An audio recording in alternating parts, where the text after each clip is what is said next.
Om Swastiastu. Perkenalkan, nama saya Kadek Mas Kartika Putri dengan NPM 202132121377. Di sini saya akan menjawab pertanyaan pertama, yaitu apa peran komunikasi pemasaran? Komunikasi pemasaran mempunyai peran yang sangat penting bagi sebuah perusahaan untuk melakukan image atas suatu merek tertentu. Komunikasi pemasaran berperan untuk menyampaikan pesan kepada publik, terutama konsumen, mengenai keberadaan produk di pasar. Ada beberapa peran dalam komunikasi pemasaran, yaitu seperti yang pertama sebagai penyampai pesan. Komunikasi pemasaran menggunakan berbagai jenis media untuk menyampaikan pesan kepada pelanggan. Dalam hal ini yang dimaksud adalah sebagai perwakilan perusahaan untuk membuat kampanye dengan tujuan membangun brand awareness sehingga membangun komunikasi terhadap pelanggan. Yang kedua, menentukan target pasar yang tepat. Peran komunikasi pemasaran dalam hal ini bertujuan mempersuasi masyarakat dengan tujuan dan pemesanan tertentu, sehingga bisa mendorong masyarakat untuk membeli dan menggunakan produk atau jasa yang telah dipasarkan. Yang ketiga, ada meningkatkan brand awareness. Salah satu peran komunikasi pemasaran adalah meningkatkan brand awareness. Hal ini bisa dilakukan dengan cara menyiapkan siaran pers, menyebarkan newsletter, iklan, atau bentuk promosi yang lainnya. Sekian jawaban dari saya tutup dengan Pramasanti. Om Santi Santi Santi Om. Om Swastiastu. Perkenalkan, saya Nilu Gediripi Angelina Putri dengan 3 NPM terakhir 367. Di sini saya akan menjawab pertanyaan dari nomor 2, yaitu bagaimana cara kerja dari komunikasi pemasaran. Adapun beberapa cara kerja yang umum dari komunikasi pemasaran, yaitu yang pertama, identifikasi target audience, yaitu menentukan kelompok orang yang nantinya akan menjadi target dari pemasaran berdasarkan demografi dan juga perilaku dari konsumen. Yang kedua, ada penentuan tujuan pemasaran, yaitu merumuskan tujuan yang spesifik yang ingin dicapai, seperti meningkatkan kesadaran merek dan juga mendorong penjualan. Selanjutnya ada pengembangan pesan, yaitu membuat pesan yang jelas, konsisten, dan juga menarik yang nantinya mampu menyampaikan nilai produk ataupun layanan. Selanjutnya ada pemilihan media, yaitu memilih saluran komunikasi yang paling efektif untuk menyampaikan pesan kepada target audiens.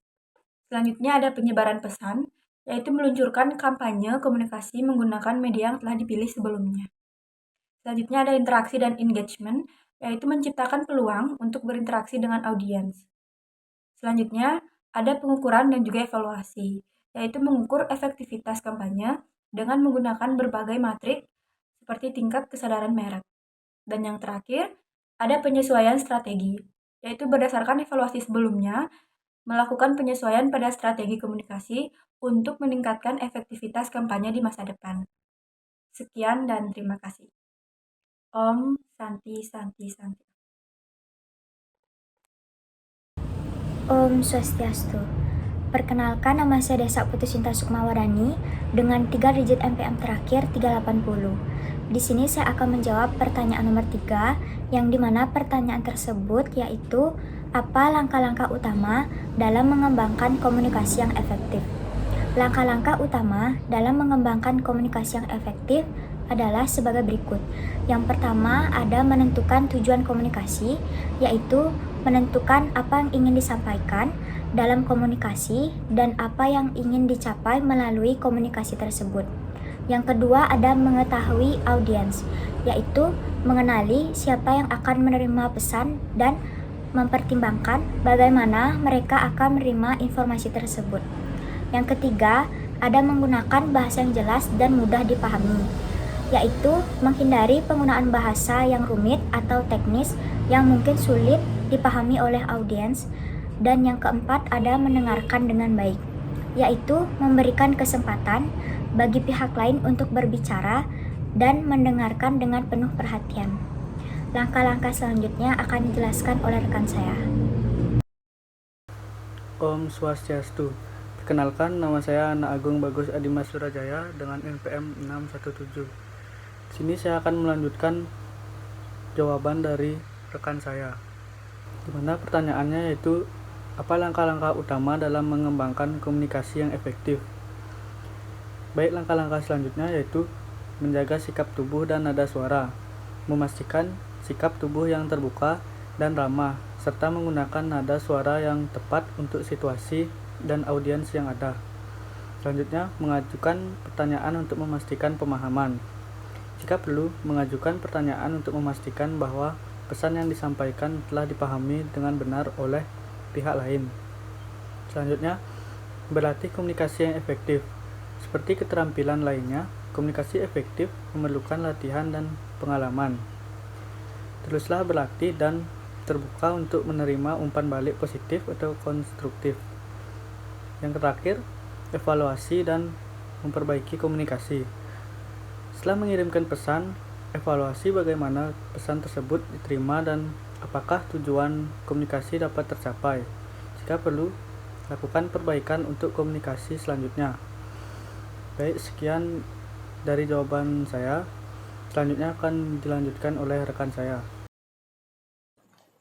Perkenalkan, nama saya Imati Dharma Syahrwijaya dengan NPM terakhir 364. Di sini saya akan menjawab pertanyaan nomor 4. Yang pertama, apakah bauran komunikasi itu? Bauran komunikasi pemasaran adalah suatu konsep dalam komunikasi pemasaran yang melibatkan teknik atau bentuk dari usaha komunikasi dalam memasarkan suatu produk atau jasa. Dalam bauran komunikasi pemasaran terdapat beberapa elemen yang digunakan secara selektif untuk mencapai tujuan pemasaran seperti iklan, penjualan pribadi, promosi penjualan, dan pemasaran langsung dan hubungan masyarakat. Masing-masing elemen ini memiliki tujuan yang spesifik seperti meningkatkan kesadaran produk, mempengaruhi keputusan pembelian, dan membangun loyalitas pelanggan. Bauran komunikasi pemasaran ini digunakan sebagai bagian dari kampanye, promosi, dan program produk yang ingin dipasarkan dengan tujuan untuk menciptakan, mengomunikasikan, dan mengantar nilai kepada pelanggan. Sekian dan terima kasih.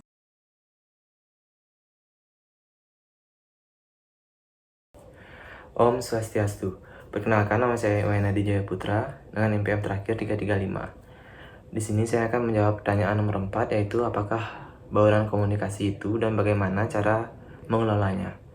Menurut pendapat saya, bauran komunikasi pemasaran adalah gabungan dari berbagai cara yang digunakan oleh perusahaan untuk mengkomunikasikan produk atau nilai yang dapat diberikan kepada konsumen. Untuk mengelolanya, perusahaan harus mempertimbangkan beberapa langkah seperti mengidentifikasi audiens, menetapkan tujuan, membuat pesannya efektif, memilih saluran komunikasi yang sesuai, dan menentukan anggaran yang realistis. Langkah ini membantu perusahaan mencapai tujuan komunikasi yang spesifik dan meningkatkan kesadaran, keyakinan, dan tindakan pembeli. Sekian, terima kasih. Perkenalkan, saya Nilur Hinaya Saningsi dengan NPM terakhir 363. Di sini saya akan menjawab pertanyaan poin kelima, yakni apa yang dimaksud dengan program komunikasi pemasaran terpadu. Program komunikasi pemasaran terpadu ini atau Integrated Marketing Communication atau IMC merupakan suatu pendekatan strategis yang menggabungkan seluruh alat dan saluran komunikasi pemasaran menjadi satu program yang komprehensif dan terpadu dengan tujuan untuk memastikan bahwa seluruh informasi yang disampaikan kepada konsumen itu konsisten dan saling mendukung, sehingga dapat menciptakan pengalaman produk merek yang kohesif. Terima kasih.